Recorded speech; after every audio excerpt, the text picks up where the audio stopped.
Iinspeksyonin ng MMDA ang iba pa mga pader na may substandard sa Forbes Park sa bahagi ng EDSA. Meron kasing gumuhong pader doon na nasa pulpa sa video. Live mula sa EDSA Ayala, nasa frontline ng balitang yan si Gerard de la Peña. Gerard, ano na ang update dyan?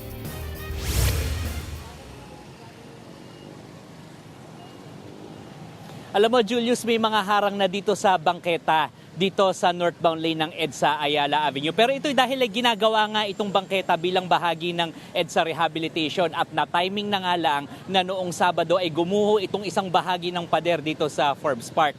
Sa CCTV footage ng MMDA na eksklusibong nakuha ng News 5 ay kasagsagan ng pag-uulan ay makikita ang pagguho ng bahagi ng pader ng Forbes Park sa bahagi ng northbound lane ng EDSA Ayala Avenue nitong Sabado ng gabi. Mabuti na nga lang at nakastop ang traffic light at malayo sa pader ang mga motoristang galing ng Ayala Tunnel. Ang insidenteng yan, agad ininspeksyon ni na Public Works Secretary Vince Dizon at MMDA General Manager Nicolas Torre III. Napamura pa nga si Secretary Dizon. Giit niya dapat imbestigahan ng insidente dahil tila substandard ang pagkakagawa sa pader. Pakinggan natin ang bahagi ng inspeksyon. Ano yan? Tubular. Tubular, hindi man nga semento eh. Tubular sa rin, saka drywall. Naku po, problema itong barang. Ano?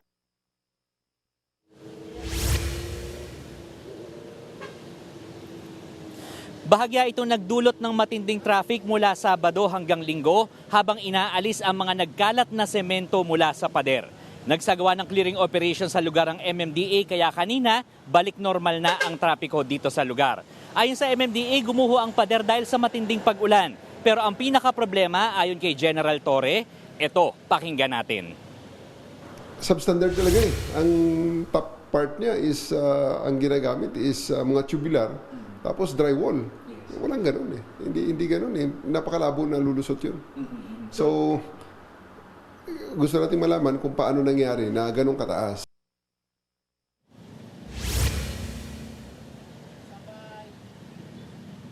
Iniimbestigahan na ng mga otoridad kung sino ang may pagkukulang sa pagpapagawa ng pader. Kapansin-pansin din dito, Julius, na hindi pantay-pantay ang taas ng mga pader dito at maraming parte ay may lamat na rin at parang babagsak na rin. Pakinggan natin muli ang pahayag ni MMDA. Maliwanag na hindi talaga siya ganun ka-safe dahil ginagawa nga yung sidewalk doon eh, ini-improve natin para lakaran ng tao. Pero kung gano'n naman ang wall sa tabi na anytime ay babagsak pa, especially pag may malakas na ulan, that's something else. Tingin ko medyo dekada na rin yung binibigang ng mga pader na yan. We have to find out muna, sino ba ang gumawa? Sino ba ang nagpagawa nito? No? So, that's the first step. No? In fact, nagpapatulong na rin tayo sa MMDA kasi matagal na rin nilang pino-point out ito. No?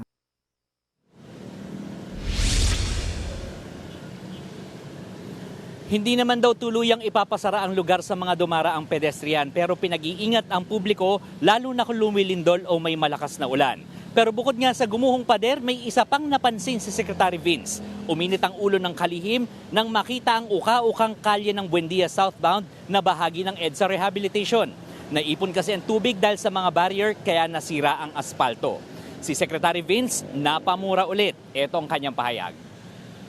Ano? Ba nangyari nito eh? Kabago-bago. Eh oh. Ayan oh, hindi ko malabas oh. Kita mo doon oh, tinan mo. Ayan oh. Hindi ko malabas eh. Hindi ko mulusot.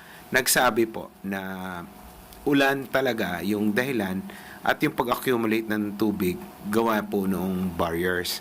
So, ang amin po na pagkasunduan ay either tatanggalin or lalagyan ng gaps para wag po nga maipon yung tubig. Kasi although makikita nyo kasi may butas naman yung mga barriers sa ilalim eh. Kaso syempre nababarahan din po siya ng alikabok, ng mga bato.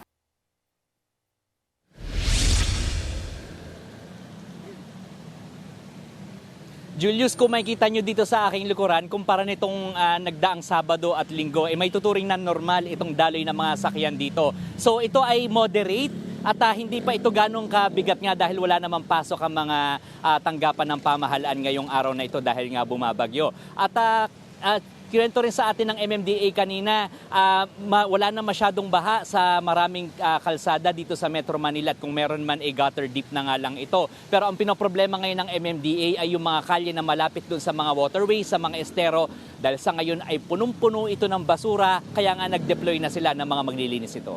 Julius. Maraming salamat, Gerard de la Peña. Mga kapatid, Julius Babaw po.